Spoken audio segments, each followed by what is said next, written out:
Now elements of cost. So what all elements you have to consider while calculating the direct cost and indirect cost. So under what all headings you will be tabulating your cost. So that is going to be elements of cost. Direct cost mostly we have it is going to be coming under three things: material, labor, and expense. So you are going to tag the direct and indirect cost under these three topics only: material, labor, and expense. Material means raw material, or it can be a semi-finished material, or it can be the components which are already available, which is going to act as raw material for your product. So direct cost material will become the material of the requirement, either raw material or semi-finished material or components.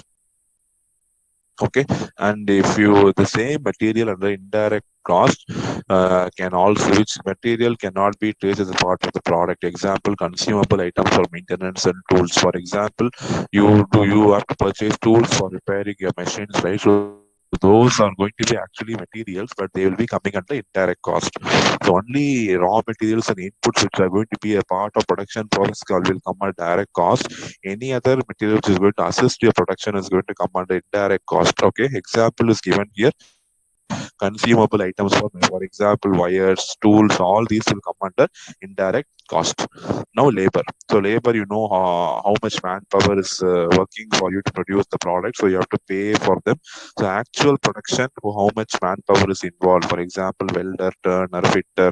So all these people are involved in the real time production of your product, right? So the labor cost of all these people will come under direct cost. Indirect costs: labor appointed for ancillary to the production. For example, people who are supervising the production. So they are not actually a part of production, but they are supervising the production, right? So you cannot pay them directly. So it will be coming under indirect cost. For example, wages which cannot be identified directly with the product. So only these welders, fitters, and turners are working on a product. But these inspectors and supervisors, they are not into production, but they supervise the workers. Okay, so their wages cannot be identified directly with the product. So material also you have direct and indirect. In labor also you have direct and indirect costs for labor. Finally, expenses.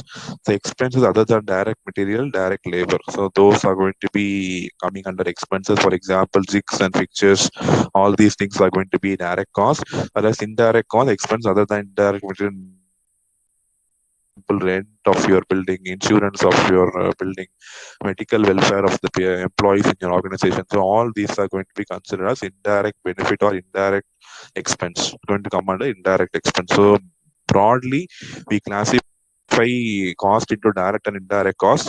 And in direct cost, we again tabulate them based on material, labor, and expense. Material is going to be the raw material, labor is going to be the workforce, and expense is going to be things other than material and labor. For what all things you require money, it is going to be under expense. And indirect cost, we are going to have expense, which is going to be other than the indirect material and indirect labor.